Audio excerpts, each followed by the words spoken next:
So it is night 2 of the draft on WWE TV. So I decided to go and draft my mother. Yeah, hi Mum. Simon. Simon!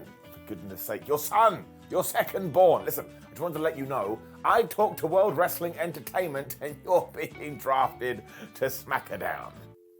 She hung up. And I can totally understand that because she's always been more of a fan of Raw. And speaking about WWE's Monday night show, they did just put another one in the books. So I took this, the finger of power, and I was like, if I like something, we say up. If I don't like something, we say down. My word is final, as I am the king of wrestling reviews. I don't even know what that means. Although I do have a crown. Although I understand how royalty does it, it's really hard to balance on my head. Admittedly, it's very big. Anyway, the first thing we did do on this week's episode of Raw was remind you about everything that had happened on SmackDown with the draft and say now that Roman Reigns is staying on Friday nights, the brand new WWE World Heavyweight Championship will be a Raw exclusive belt. Everyone was like, yes, Triple H, we know this, it was kind of obvious. Brock Lesnar is also going to remain a free agent because he had renegotiated his deal today. And I'm like, who the hell is allowing these things to be signed? You can just walk into a room and get whatever you want. And it made every other superstar look like an absolute goober. Why didn't they do the same? Otherwise, all of this was kind of expected in the sense Rhea Ripley is going to stay on Raw because, of course, we need a champion after Bianca Belair had gone to SmackDown. And Austin Theory is going to SmackDown because Gunther, who is the Intercontinental Champion, has come to Raw. And those two have the mid-card titles. Seth Rollins is also going to be a Raw guy. And as for Charlotte Flair, she is gonna Friday. So cool, whatever, and I don't mean this in a bad way, but this is actually 2 + 2 = 4. There's no potatoes hanging around. You're now saying to yourself, did he just say potato? You must be new, and you've made a terrible mistake watching, because there's no going back. The game then introduced Paul Heyman, who had just been drafted to SmackDown. And I know that WWE said that none of this comes into effect until after Backlash, but I was still like, come on, man. Why can't you help yourself? And do you know what they did straight away? They looked at the new title and were like, ooh, look how pretty it is. I was like, man, wrestling is strange. Heyman was, of course, mad that the Usos hadn't won the tag team champions on SmackDown, but we're going to deal with that, especially because when we get to the premium live event this weekend, Jimmy and Jay can redeem themselves because they're in that big old 6-man tag match. And I tell you what I think's going to happen. I think Solo Sikoa is gonna turn on his cousins. Paul then said that Roman Reigns wasn't eligible to win this brand new championship because he's on SmackDown. I was like, didn't they say last week that it was gonna be a tournament across both Raw and SmackDown? So I have no idea what is going on. But more important than all of this, we should absolutely give that championship to the head of the table. Sometimes you just want to watch the world burn. Paul also started to say stuff like frickin' jesters, frickin' clowns, frickin' idiots in the back. Basically, because that is Seth Rollins' nickname, out came Seth Rollins, but I actually thought this was very smart. Because he was allowed to get on a microphone and go, oh, well, surprise, surprise, Roman is running away again. Because don't forget, he may have defeated lots of people, but he never beat me, because when we had our match at the Royal Rumble, it ended in a DQ. Now, this is why Seth should become the brand new World Heavyweight Champion, because he can walk around saying, well, it's not a consolation prize, I would have beaten the Tribal Chief, but nobody actually let me do it. It's true. From nowhere, Paul Heyman was just on the phone, which actually is rude. So, of course, Seth Rollins got the crowd to start going, whoa, ho, ho. Apparently, on the other end of the line was Roman, and he was getting super duper mad. But yeah, the two couldn't hear each other because of the whoa. You get it. This is when Seth decided he was going to twonk Heyman. So, of course, out came Solo Sikoa, who is the protection. And basically, this was setting up Seth Rollins versus Solo for our main event. And I accessed my brain, I was like, yeah, that's something I want to see. Because as I keep saying, if we do have brand new matches, just give them to me. I could be dead tomorrow. I don't want to stand on ceremony anymore, Mr. Wayne. So all of this was very, very long. I am going to give it an up. At least it set the stage. Adam Pearce then greeted Cody Rhodes, who had arrived at Raw, and basically acted like he was a dad. Because Brock is here too, and he just wants everybody to play nice. I was like, Adam, have you not watched this show? There's no way that is going to happen. And in fact, if I was going to guess, I would say we're going to have a big old brawl. I was right. We went straight into the women's tag team title stuff after this. And who the flub knows what's going on here. But it was the champions, Raquel Rodriguez and Liv Morgan, taking on Damage Control. And Damage Control won. Now this was Dakota Kai and Bayley too, so here's what I think has happened. Shayna Baszler and Ronda Rousey were meant to win these titles, then Ronda Rousey got injured, so that's all been put on hold. In the meantime, WWE has gone, well, we've got to do something, so we have now postponed the Damage Control breakup, and eventually, given they won this match, because it was non-title, they will lose the title match, and then they can break up. What? So of course Morgan had this one after she hit the Oblivion, but by that point Bayley had blind tagged herself in when she used the most devastating move in all of sports entertainment, the surprise roll-up, and she got the 1, 2, 3. So don't you tell me it's not devastating. Also, don't tell me this isn't WWE's favourite finish. It is. So bring down the counter, because of course it goes up by 1 across all of WWE and AEW Pro Wrestling. Absolutely obsessed with this. And yeah, maybe we do this at Backlash, which is in a few days. I don't know. I think all I really care about is that the championships are on TV. These women's titles vanish faster than my hair. But up is alright. Adam Pearce then found Lesnar and gave him the same daddy message that he gave Cody earlier. And Brock just went, ha ha ha ha. I don't care about that because he must watch the show, even though before he's told us that he doesn't. When Booker T and Sharmell was here. I was like, what the hell is going on? And I remembered it was a draft. Because yes, we needed to shift some more ass, and interestingly, Kevin Owens and Sami Zayn are staying on Raw.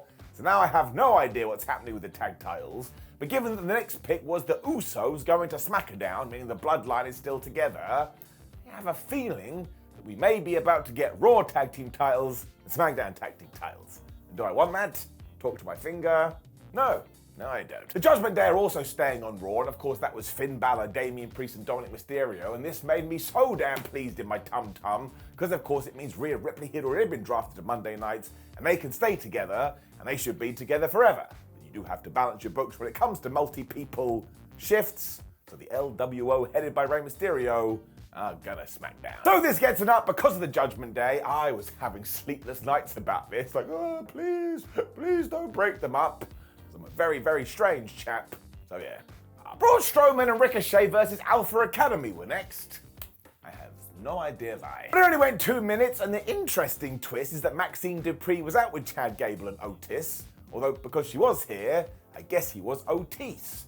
So he is 2 characters in one. But yeah, look, eventually Ricochet did just hit the send-off off Strowman's shoulders. I think Braun at one point went raw, because that's what he likes to do. 1, 2, 3. Now this was fun, so I am going to give it an up, but I'm just sick and tired of seeing the Alpha Academy lose. A few weeks ago, they were getting cheers from nowhere because people were like, oh my gosh, Otis and Gable are so good. I think sometimes we need to capitalize on this and do weird things with our hands.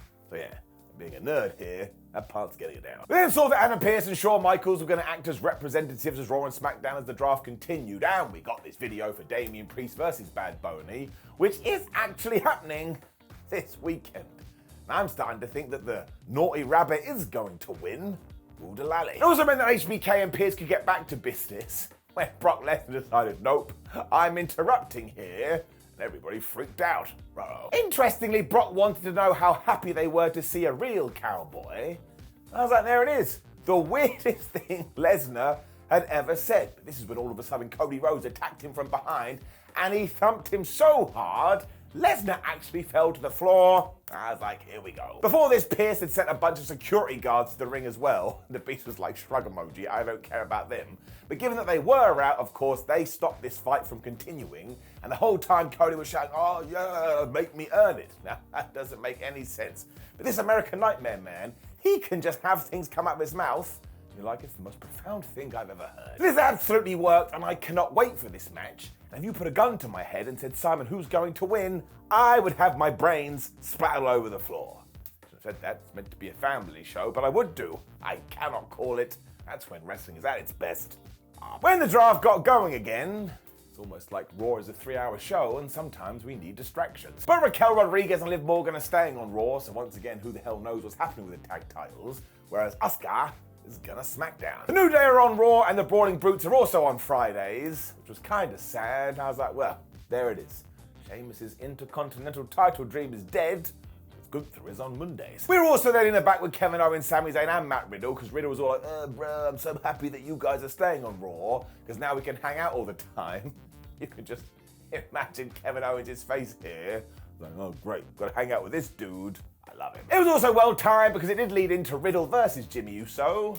Thought it was good. Now everybody was out here, so Jey Uso was casting distractions straight away when the good guys went, you know, we're not idiots and we know how to get rid of you. So Sami Zayn and Owens pulled the Eddie Guerrero spot. Owens fell on the floor. They threw a chair at Jey and said, excuse me, referee, have you seen what's happened here? So the official said, yeah, sorry, Jey, you've got to get to the back. Now, is this ridiculous because an official can't call things they don't see? Yes, it is. But was it goofy wrestling for life? Bet your ass. Jimmy still had ideas here though, because he looked at Timmy the turnbuckle and exposed the steel beneath.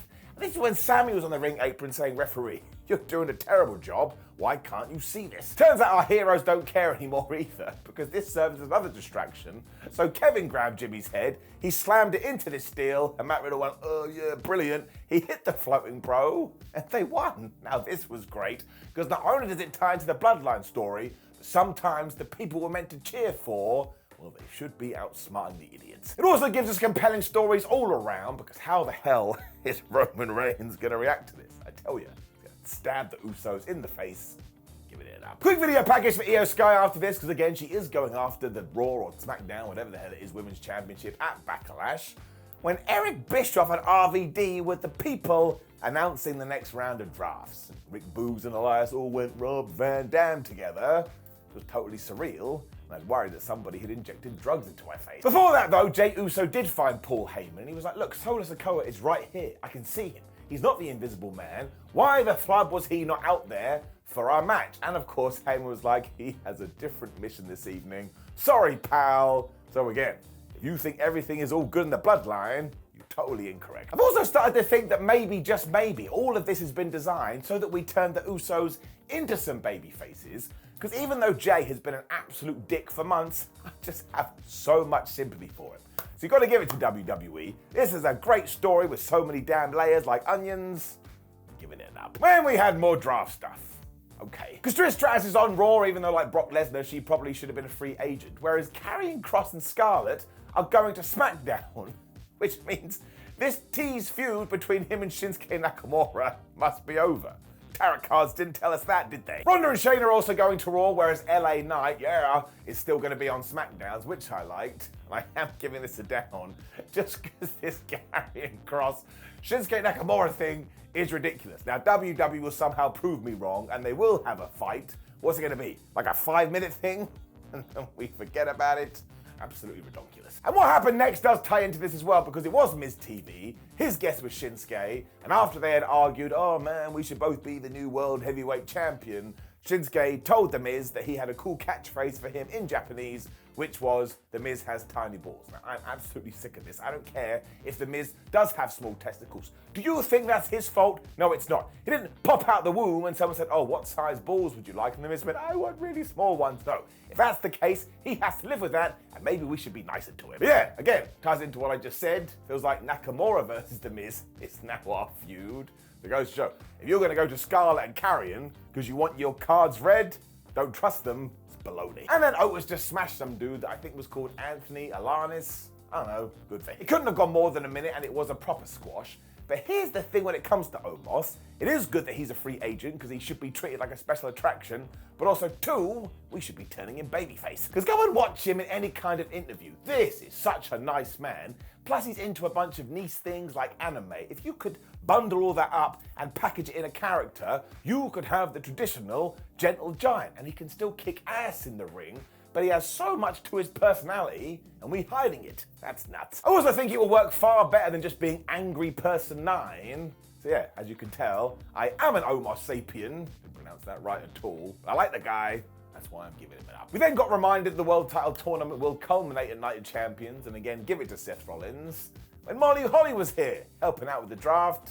I like Molly. She's really nice. She and the Road Dogg also announced that Braun Strowman and Ricochet are going to Raw, whereas Shotzi is going to SmackDown. Bronson Reed will also be staying on Monday nights, where we got an absolutely fantastic announcement, because going to Fridays, NXT's pretty deadly. Now these guys absolutely rock and have been smashing it in NXT for so damn long. They also totally get goofy wrestling. And if we treat them right, oh, I tell you, this is going to be an absolute riot. I am giving them an up. It's brought out the Judgment Day. Yeah, Damian Priest was super happy that they are staying together and reminded us that Rhea Ripley was the #1 draft pick. When Rhea got the microphone and was like, yeah, That's because mommy is always on top. That's it, I'm not going on the internet today. She also told us she's going to turn Zelina Vega into a pretzel at Backlash. And I was like, I'd like to see that, because I don't actually know how that would be possible when it comes to a human being. When we gave the mic to Finn Balor, and I actually think he said this: Zelina Vega is going to get flicked like hot snot. Now, it doesn't sound like that. I don't know what accent that was. But I was like, Zelina Vega is going to get flicked like hot snot. I don't know how we got here. I'm not even sure if I like it. Priest then started talking to Bad Bunny in Spanish. And even though I didn't understand a word of it, I was just like, man, Damian Priest is so damn cool. And when he gave the mic to Dominic Mysterio, who only wanted to go, I support Damian and I support Rhea, he couldn't get one word out of his mouth because everybody booed the shit out of it. So massive round of applause for the condom. He is one of the most over heels in all of professional wrestling, and he totally earned it. I mean, it got so out of control, Dominic had to shout over everyone, when of course out came SmackDown's LWO. Sorry, I can't help myself. They are obviously led by Daddy Ray, who made it very clear that him and Dom are now on different brands. And given how we played this, at least for a little while, it sounds like we are going to draw a line in the sand. And of course, we'll get to June, and WWE will forget about the whole thing. He also said this was a good thing, because otherwise he would beat his son so bad, WrestleMania would look like nothing. I was like, Rey Mysterio, Father of the Year. This was mostly so Ray could balance the books as well and say, actually, I think Zelina Vega and Bad Bunny are going to win. And both teams are white, because Vega is not going to be victorious. But when it comes to Mr. Bunny, I actually think he may do it. Given they were all out here as well, we did do the Judgment Day versus LWO one last round, and all of this was just such good professional wrestling. One of the first things we saw was Rey Mysterio doing a dive, because he gets 2023 wrestling. We also kept the Mysterios apart for a while here until they did get into it, so once again it was like, bye bye, we'll see you soon. And the best part is Damian Priest got tagged in at one point, and he ran at Ray, who got out of the way, so he ran straight into the ring post. Honestly, it made me laugh. Papa Ray also had it won at one point, but of course that's when Rhea Ripley broke it up, so Zelina Vega got involved in here, and these two had a tete-a-tete, and just when Mysterio was going to hit the 619, Finn Balor was like, nah brah, he took it for Damian Priest, because he is a damn soldier, which is when Damo grabbed Rey Mysterio, gave him the big choke slam over the ropes, 1, 2, 3. Now again, I think there's a chance he does lose at this weekend, but Damian Priest has been on a tear recently. I think he rocks. I think he's great. I think 2023 should be the year of Damian Priest and other superstars. Give it up. Gavi Kelly was then interviewing Cody Rhodes and said to him, do you think Brock Lesnar is in your head? And I'm so tired. I was like, wait a minute, what, like literally? Did Brock shrink himself down and is now living in Cody's skull? Actually, that's a really good idea for a movie, even though it's kind of already happened. Rhodes said that it is true, figuratively, and he's been there since WrestleMania, but this is why when we get to Backlash, he has to beat Brock Lesnar, he can't go to the back of the line, and of course, he has to finish his story. So Rhodes was great here as always. It's so obvious now that he's made it, he's the man, he is one of the tippity top guys, and if he does speak, I am going to listen up. Bianca Belair was then on Raw 2, I guess this was her saying goodbye. Now, she actually went on to say she doesn't care which brand she's on, so I was like, well, if you don't care, why do I care? And just when she was about to address Io Sky, in walked Damage Control. Now, Bayley bigged up her friend as Bianca was like, look, don't worry about that. I've been watching you, Io, and ever since you have debuted, you've been really good, and you'll be even better, but you are gonna lose to me first. I was like, what a dick thing to say. Sky then said some stuff in Japanese, and much like the Spanish earlier, we have to do more of this because they just come across like they're super badass. And when Dakota Kai was gonna translate, Bianca was all like, oh no, I already understand. And I was like, do you? Or are you just trying to seem smart? This was okay though, and you already know the deal when it comes to Bianca Belair. She's so obviously a megastar. When it comes to her feuds, we just need to be more focused with them. Hopefully we do get past this premium live event and we actually put her in one. We wait and see. It was the final round of the draft next.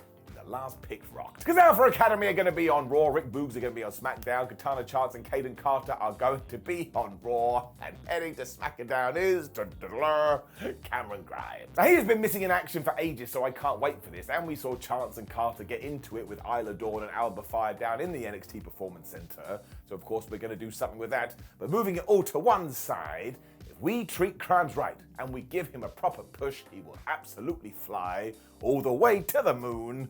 I am giving it an up. When we got some nonsense in our main event, of Of course we did. It did rock though, because it was Seth Rollins versus Solo Sikoa, which is actually a feud I could take any day of the week.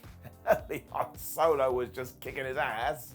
Even gave him a Samoa drop, which is a drop from a Samoan. Rollins is so ridiculous though, he came back with this crazy combo which ended with 3 dives, when from nowhere, Sikoa hit the spinning Solo. Now he kind of over-rotated on the pin, so Seth Rollins was able to kick out, and the commentators made that very clear, which is Seth just went, he slapped Solo right around the face, laughed at him, Sikoa lost his mind, and he hit him with another spinning Solo. In fact, he got so mad, he was then on the floor just punching Seth Rollins to the point the referee tried to stop him. Now look, I hate it when officials try to do that. It's wrestling. If you're just using your fist, you should be allowed to do whatever you want. But it did make Solo Sikoa come across like a badass. And that's one of my own goals in life. Anything we can do to make him feel like a threat, that's what we should do. Eventually, Rollins did balance the books by using Rita the ring post, and after he had hit a super kick, you already know what happened. Out came the Usos, and they caused the DQ. Owens, Zayn, and Riddle then ran out so they could have a big old brawl as Raw went off air really quickly. And as it turns out, this is because the Judgment Day segment went long, because Dominic Mysterio was getting booed so much, he kind of just had to stand there. And if that is true, you're damn right, whatever we have to do for the condom. So the disqualification is a little bit lame, but I did enjoy this match, so I am giving it an up. But I do have to give it down to the ending. Now, I actually think when we get out the other side of Backlash, everything is going to change. But the fact that every single show recently has ended with Bloodline interferes, DQ. Jimmy and Jay interfere, DQ. Solo Sikoa does something, DQ. It's just the law of diminishing returns. And even though we're so close to the end point, it was this one when I was like, So I have to be honest to my feelings like a Jedi. Let's get on it down. However, another good show, another good draft. I don't like the brand split, but it does create interest. So overall, up. Now please do leave a comment below and let me know what you thought about last night's episode of Raw. That's the most important thing you can do. And look, there's videos on the screen. Give one a click. Probably an ups and downs video. You'll see my bald head again. Also, like the video, share the video, and subscribe. Head over to WhatCulture.com where you can read the ups and downs article. I do not write it, so you get different opinions. Come say hey on social media. WhatCulture WWE, Simon the 316. Don't thrust. My name is Simon Miller from WhatCulture. Thank you very much for joining me. Take care of yourself. Give you a double salute. Goodbye.